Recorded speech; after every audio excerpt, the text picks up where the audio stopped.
નડિયાદ ખાતે આવેલ મંજીપુરાની સીમમાં વરસાદી પાણી ઘૂસી આવ્યું છે। માહિતી નડિયાદથી સામે આવી છે, જ્યાં આવેલ મંજીપુરાની સીમમાં નદીનું પાણી ફરી વળ્યું છે અને નદીનું પાણી આવતા જ ગૌશાળામાં ગાયો ફસાઈ હતી। ગૌશાળામાં 80 થી 90 જેટલી ગાયો ફસાયા હોવાની માહિતી મળી છે।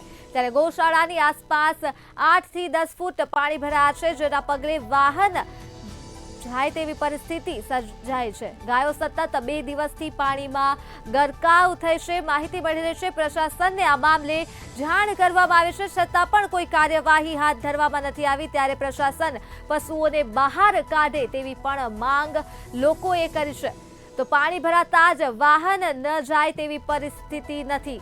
માહિતી સામે આવી રહી છે નડિયાદ ખાતેથી, જ્યાં મંજીપુરાની સીમમાં નદીનું પાણી આવ્યું છે। નદીનું પાણી આવતા જ ગૌશાળામાં ગાયો ફસાઈ હતી અને ગૌશાળામાં 80 થી 90 જેટલી ગાયો ફસાઈ હોવાની માહિતી મળી છે।